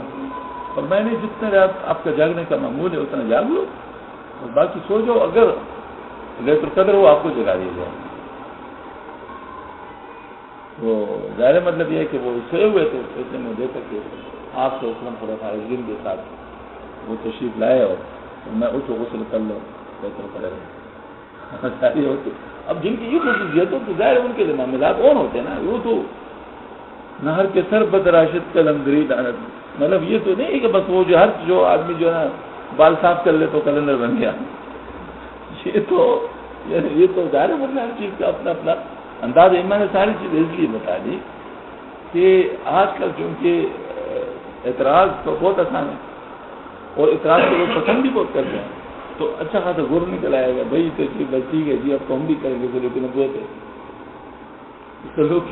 ہے، سلوک نبوت خصوصی چیز ہے اور اس کے پیچھے بڑی خصوصیات ہوتی ہیں، ان چیزوں کے بغیر صرف احترام سے سلوک نبوت نہیں کریں گے۔ فرمایا اہل طریق کی وصیت ہے کہ اول طلب شیخ میں پوری احتیاط لازم ہے، صرف جب تفتیش و تجربہ سے اس کا مطلب شریعت و محقق ہونا ثابت ہو جائے تب اجتہادی مسائل میں بات طرح سے بدل نہیں ہو۔ البتہ اگر بیعت کے بعد اس سے کوئی ایسی بات ہے کہ جو صحیح ہے نا خلاف شریعت ہو، جس میں اجتہاد کی بالکل مجال نہ ہو، اس کے متعلق 3 قسم کا معاملہ کرنے والے لوگ ہیں۔ بعض تو اس کو چھوڑ دیتے ہیں اور یہ خلاف اصول طریقہ ہے، اور بعض کے فعل میں بھی تعویل کر لیتے ہیں، اگر وہ ان کو بھی اس فعل کا عمل کرے تو اس کو بھی کر لیتے ہیں، اور یہ خلاف طریقہ بھی ہے اور خلاف شریعت بھی ہے۔ اور سب سے اچھا تیسری قسم کا معاملہ کرنے والا ہے وہ یہ کہ اس امر کو نہ کرے لیکن بدزن بھی نہ ہو، جس سے بدزن نہیں ہوا مشرک بنے گا، بدزن بھی نہ ہو، اور اس کے فعل میں یقیناً یا ابہاماً تعویل کرے، اور اگر تعویل پر قدرت نہ ہو تو سمجھ لے کہ شیخ کے لیے عصمت لازم نہیں، آخر وہ بھی بشر ہے اور بشر سے کبھی غلطی ہو جاتی ہے، ممکن ہے، اور اگر اس کو بھی عمل کرے تو اتباع نہ کرے بلکہ ادب سے عذر کر لے۔ اب اگر وہ اس عذر کو قبول کر لے پھر اس کو مجبور نہ کرے تو شیخ نہ چھوڑے، اور اگر اس عذر پر مرید سے خفا ہو جائے تو سمجھ لے کہ شیخ کامل نہیں، اس کو چھوڑ کر دوسری جگہ چلا جائے، اور دوسرے سے جا کر صاحب کے دیکھے میں پہلے وہاں بیعت تھا اور اس وجہ سے الگ ہوا، اور اگر وہ سن کر ناخوش ہو تو اس کو چھوڑ دے، اور اگر ناخوش نہ ہو تو اس سے تعلق پیدا کرے، مگر اس حالت میں بھی پہلے شیخ کے ساتھ گستاخی نہ کرے کیونکہ اس طریق کا مدار ادب پر ہے۔ یعنی اس میں جو ہے نا یہی والی بات ہے کہ حضرت اکثر اس شعر فرماتے تھے، در کفے جامع شریعت در کفے سندان عشق، ہر ہوس نہ کے ندانت جام و سنداں باختہ، ایک ہاتھ میں جامع شریعت ہو دوسرے میں سندان عشق کا سندان ہو تو ہر حوث کرنے والے شخص کی دونوں چیزیں نہیں ملا کرتی۔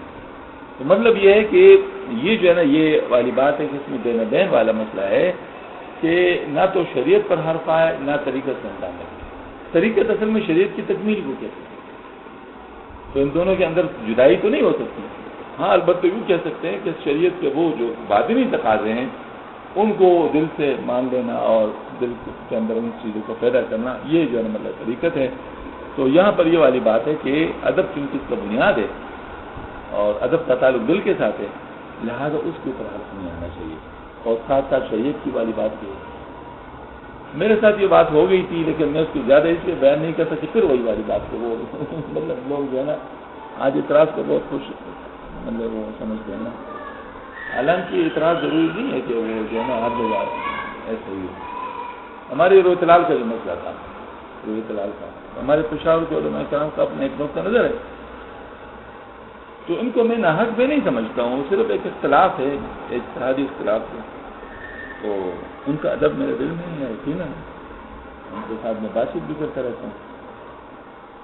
تو کچھ لوگ تو ان کے مکمل اختلاف ہے، ان کی گستاخیاں کرتے ہیں، اور کچھ لوگ جو ہے نا مطلب یہ کہ ان کو مکمل ساتھ ہیں، اور ہم جیسے لوگ ساتھ تو نہیں ہیں لیکن ادب کرتے ہیں۔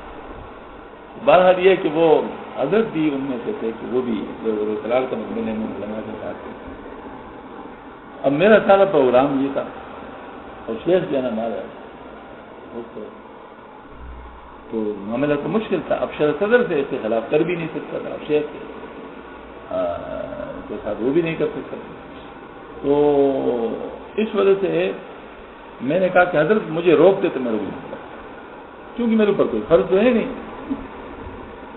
میرے فرض تو نہیں ہے نا. تو اگر حضرت روکتے تو حضرت کے حکم کے مطابق میں رک جاؤں گا. تو میرے ارادے کیا کہ حضرت مجھے روکتے تو میں رک جاؤں گا, لیکن خود سے نہیں رکوں گا. تو میں نے پھر اس کے لیے طریقہ جو بنا لیا کہ وہاں جغرافی ڈپارٹمنٹ ان کے چیئرمین سے کہا کہ آپ ایک مجلس بنا دیں, علماء کرام اور سائنسدان وغیرہ سب بلائیں اور صدر جلسہ حضرت کو بنائیں اور مجھے مقرر بنا دیں. میں ساری بات کر لوں گا تو حضرت کے سامنے میری پوری بات آ جائے گی. ویسے تو میں نہیں کر سکتا ہوں حضرت نے.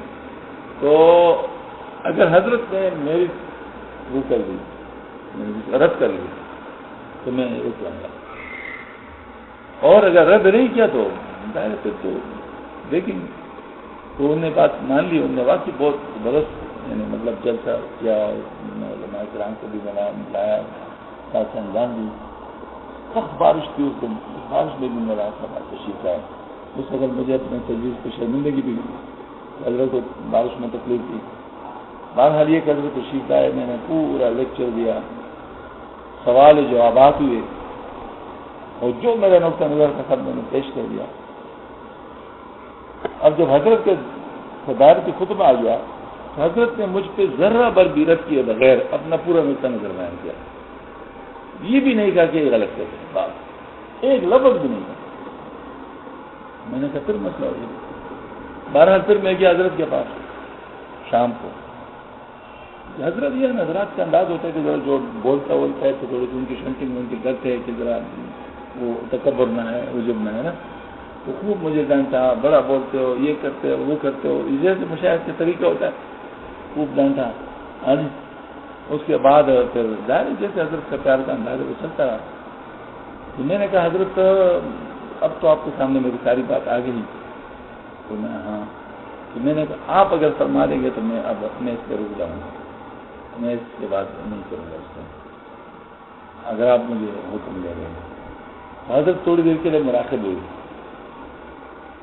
مراقب سے سر اٹھایا تو فرمایا آپ تحقیق کر رہے ہیں نا؟ میں نے کہا جی ہاں.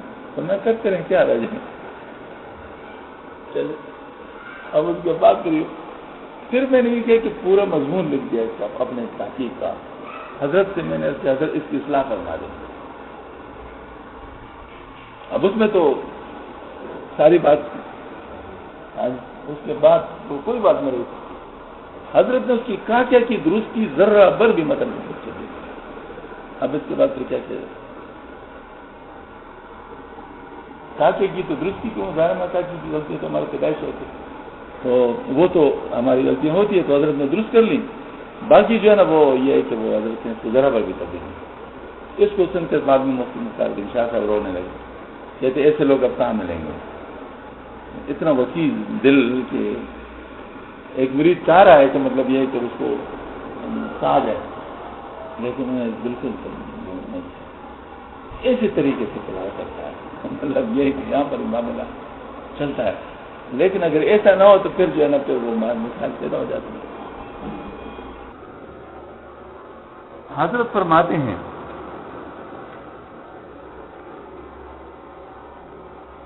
مشائخ کی تعظیم میں غلف کا حکم. فرمایا مشائخ کی تعظیم و اطاعت میں ایسا غلف کرنا تو وہ خلاف شرع بات کا حکم دے جب بھی ان کی اطاعت کی جائے, یہ بھی ارضاء خلق میں داخل ہے جو کہ ایک مرض ہے.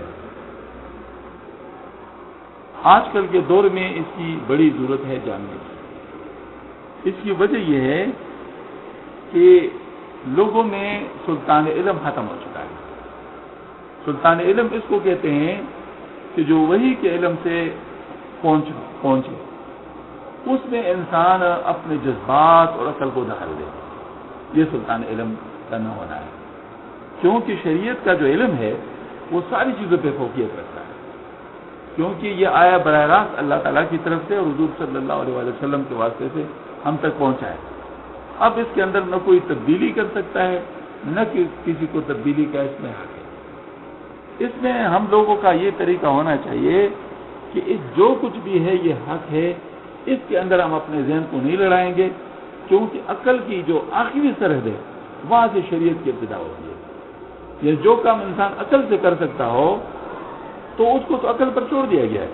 مثلا ایک انسان بیمار ہو جائے تو بیمار کا علاج کیسے کریں گے؟ عقل پر چھوڑ دیا گیا۔ انتم عالم بامور دنیاکم، اس میں ساری باتیں آ گئی۔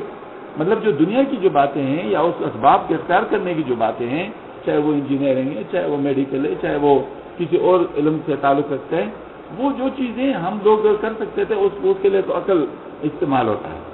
لیکن جس وقت جب ہمیں ایسی چیز کی ضرورت ہو جو عقل کے ذریعے سے معلوم نہ کر سکے، مثلا جنت اور دوزخ کے بارے میں، قبر کے عذاب کے بارے میں، آخرت میں کیا ہوگا، اللہ پاک کس چیز سے راضی ہوگا، کس چیز سے ناراض ہوگا، یہ بنیادی چیز ہے جس پر تمام چیزوں کا مدار ہے۔ یہ جو چیز ہمیں وحی کے ذریعے حاصل ہو سکتا ہے، کسی اور ذریعے سے حاصل نہیں ہوتی۔ یعنی نیکی اور بدی کی جو تعریف ہے یہ وحی کے ذریعے سے ہے۔ ہم لوگ اپنے عقل سے کسی چیز کو نہ نیکی قرار دے سکتے ہیں نہ بدی قرار دے سکتے ہیں، لہذا ہم لوگ اپنے ذہنوں کو اس معاملے میں بند کریں گے۔ ہم لوگ یہ نہیں کہہ سکتے کہ فلاں چیز اچھی چیز ہے لہذا یہ نیکی ہے، نہیں، یہ والی بات نہیں۔ مجھے ایک مفتی صاحب کی بات بڑی پسند آئی۔ میں ایک دفعہ وہ جو ہے نا میں لکھ رہا تھا یہ اوقات صلاۃ کے اوپر، تو اس میں نے لکھا تھا کہ جو ہے نا وہ جب اندھیرا اتنا ہو جائے کہ سارے کثرت کے ساتھ نظر آ جائے تو اس وقت نماز پڑھنا مکروہ تحریم ہے۔ جب میں نے لکھ دیا تو حضرت نے مجھے فرمایا دلیل دو، حوالہ دو۔ میں نے کہا حوالہ میرے پاس موجود ہے لیکن اس وقت نہیں ہے۔ میں نے کہا نہیں، جب تک آپ کے پاس حوالہ نہیں ہوگا اس کو نہیں لکھ سکتے۔ آپ یہ کہہ سکتے ہیں نہیں پڑھنا چاہیے، پڑھنا اچھا نہیں ہے، یہ عمومی باتیں آپ لکھ سکتے ہیں، لیکن مکروہ تحریمی یہ ایک شرعی اصطلاح ہے، یہ آپ اپنی طرف سے نہیں کر سکتے، آپ دلیل دیں۔ میرے ذہن میں یہ تھا کہ میں نے بشتی زہر میں دیکھا، بہرحال یہ کہ بشتی زہر جب ہم نے کھولا تو اس میں نکل آیا، ہم نے حضرت کو دیکھا، بس ٹھیک ہے جی آپ اس میں جاتے۔ اب یہ جو بات ہے کہ یعنی اس میں حضرت نے جو اس پہ زور دیا، اس میں ایک سبق ہے، اور وہ سبق یہ ہے کہ شرعی اصطلاحات کی اپنی تعریف نہیں ہو سکتی ہے، شرعی اصطلاحات کی شرعی تعریف ہوگی۔ اب زکوٰۃ کی جو تعریف ہے وہ جو آپ صلی اللہ علیہ وسلم نے فرمایا وہ ہے۔ اب زکوٰۃ کی تعریف کوئی اپنی طرف سے نہیں کر سکتا، صلاۃ کی تعریف کوئی اپنی طرف سے نہیں کر سکتا، حج کی تعریف کوئی اپنی طرف سے نہیں کر سکتا، نہ جو ہے نا مطلب یہ کہ کسی اور شرعی عمل کی کوئی اپنی طرف سے تعریف کر سکتا ہے۔ وہ جو بھی ہوگا وہ جو عند اللہ ہے، وہ جو عند الرسول ہے، وہی چلے گا۔ ہم تک جو چیز پہنچا ہے ان مبارک باتوں کے ذریعے سے، صحابہ کرام کے ذریعے سے، فقہاء کرام کے ذریعے سے، اولیاء کرام کے ذریعے سے، ہم لوگ اسی کو سمجھتے ہیں۔ یہی وہ موقع ہے جس میں مجدد الثانی رحمۃ اللہ علیہ نے فرمایا کہ اس مسئلے میں جنید و شبلی کی نہیں چلے گی، اس مسئلے میں جنید و شبلی کی نہیں چلے گی، اس میں ہمیں امام ابو حنیفہ امام شافعی کا قول درکار ہے۔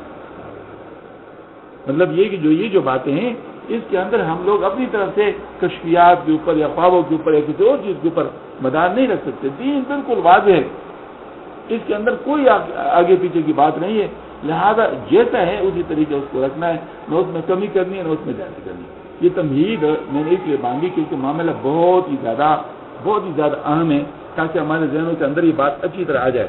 جب سلطان علم کی بات سمجھ میں آ گئی کہ سلطان علم ہونا چاہیے ہمارے اوپر اور سلطان علم نہیں ہے، تو اب جب سلطان علم نہیں رہا عوام کے اوپر، اب اس چیز کو دوبارہ اسی درجے میں لانا چاہیے جس درجے میں اس کی ضرورت ہے۔ مثلا آپ نے دیکھا ہوگا کہ آج کل ایسے لوگوں کو بھی پیر کہا جاتا ہے جس کی داڑھی نہیں ہوتی، جو شراب پیتا ہے، جو کنج لینا چاہتا ہے، جو ہے نا مطلب یہ کہ وہ مغلظات بکتا ہے، ہاں، جو ساری چیزوں کے جو شریعت نے جن منع کیا ہے ان چیزوں کو جائز رکھتا ہے، لوگ اس کو پیر بھی سمجھتے ہیں پیر۔ اب مجھے بتاؤ یہ کون سا پیر ہے، یہ کون سا پیر ہے جو کہ اس قسم کی بات کر سکتا ہو؟ اس کا مطلب یہ ہے کہ واضح تعریف ہونی چاہیے کہ کبھی بھی ایسا کام جو شریعت کے خلاف ہو وہ آپ اس کو یہ تو کہہ سکتے ہیں کہ معذور ہے، معصوم نہیں ہے، اب یہ تو کہہ سکتے ہیں، اپنا تعلق نہ توڑے اس کے ساتھ۔ تعلق توڑنے کے لیے جو ہے نا مطلب ایسی باتیں نہیں ہوتی، اس کے لیے بہت بڑا نصاب ہے، آگے انشاءاللہ آ رہی ہے باتیں حضرت کی طرف سے آ رہی ہیں، لیکن کم از کم اس کو اس کی وجہ سے جائز تو نہ کرا دو نا، شریعت کے اندر تو تبدیلی نہ کرو نا، شریعت کے اندر تو تبدیلی نہیں ہو سکتی نا، شریعت کے اندر تبدیلی نہیں ہو سکتی۔ ایک انسان ہے، کمزور آدمی سے غلطی ہو جاتی ہے تو غلطی اس کو غلطی مان لے، غلطی کو غلطی مان لے، کوئی سی بات نہیں. ہمارے ایک بزرگ تھے، وہ ٹیلی ویژن دیکھتے تھے، لیکن تھے بزرگ. ہاں جی، اچھا ہم ان کو بزرگ مانتے تھے. اب ٹیلی ویژن دیکھتے تھے. اب ٹیلی ویژن ہمارے نزدیک جائز نہیں. اب کسی کے نزدیک جائز ہو تو ظاہر مطلب یہ کہ ہمارے نزدیک جائز نہیں ہے. ہم اس کو کسی طریقے سے بھی جائز نہیں سمجھتے. اس کے اندر تمام ناجائز ہونے کی تمام چیزیں موجود ہیں. وہ ایک دفعہ کسی نے مجھ سے کہا ٹیلی ویژن کے بارے میں کیا، میں نے کہا تو نجس رہے نا، اس کو تو پاک ہی نہیں کیا جا سکتا. میں نے کہا کیسے نہ پاک نہیں کیا جا سکتا. میں نے کہا دیکھو آپ اس کو تصویر نہ کہے، کیونکہ تصویر پہ بہت سارے لوگ بات کرتے کہ نہیں ہے نکاح ہے اور یہ تصویر نہیں ہے، فلاں ہے فلاں. چلے جی تصویر نہیں ہے، آئینے ہے، تصویر نہیں ہے. آئینے کے اندر اگر ایک عورت آپ کو نظر آ رہی ہو، کیا آپ کو اس عورت کا دیکھنا جائز ہے؟ چاہے وہ ولی ہو، چاہے وہ کلام پاک کی تلاوت کر رہی ہو، اس کا دیکھنا جائز ہے؟ جائز نہیں ہے. اسی طریقے سے جو ہے نا مطلب یہ ہے کہ کوئی ولی اللہ ہو، اس کو کیا آئینے کے اندر کسی عورت کو دیکھنا جائز ہے؟ عبداللہ بن مکتوم تو ثابت ہے نا، اور بہت بڑے صحابی تھے جن کے بارے میں یہ فرمایا تھا اللہ پاک نے، جو نا بسوت واللہ انجا والعامہ، یہ آیتیں ان کے بارے میں آئی تھی جس کے بعد آپ صلی اللہ علیہ وسلم ان کا بہت قدر کرتے تھے.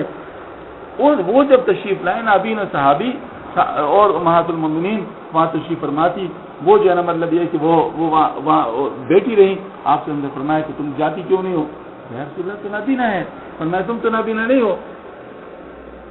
اس کا مطلب یہ ہے کہ عورتوں کو مردوں کا دیکھنا جائز نہیں ہے. پتہ چل گیا، پتہ جب چل گیا، حالانکہ امہات المومنین ان کا دل پاک، سوچ پاک، سب پاک.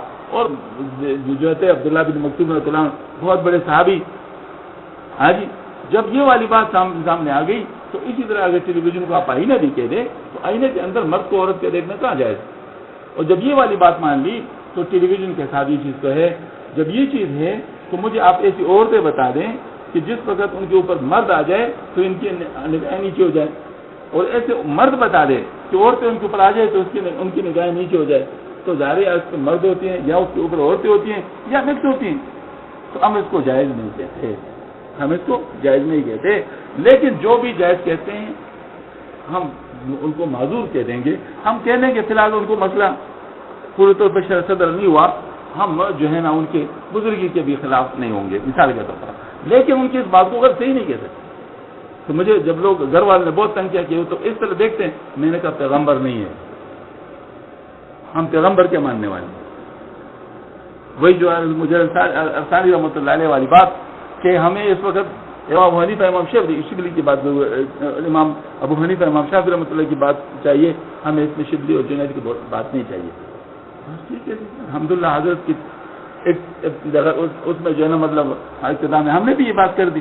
تو میں آپ سے عرض کرتا ہوں کہ یہ والی اس بات کی اس وقت ضرورت ہے، ورنہ لوگ گمراہوں کے ہاتھوں میں جاتے رہیں گے اور اپنے دین کو خراب کرتے رہیں گے. لہذا اس چیز کی بہت زیادہ ضرورت ہے، بہت زیادہ ضرورت ہے کہ ہم لوگ خلاف شرع باتوں کی جو ہے نا مطلب وہ نہ مانیں. کیوں؟ شریعت ہماری ہے نہیں، ہم اس کے اوپر کمپرومائز نہیں کر سکتے. وہ تو اللہ کا ہے. جب اللہ کی چیز ہے اس کے اوپر ہم کیسے کمپرومائز کریں؟ اللہ تعالیٰ ہم سب کو عمل کرنے کی توفیق عطا فرمائے. اللہ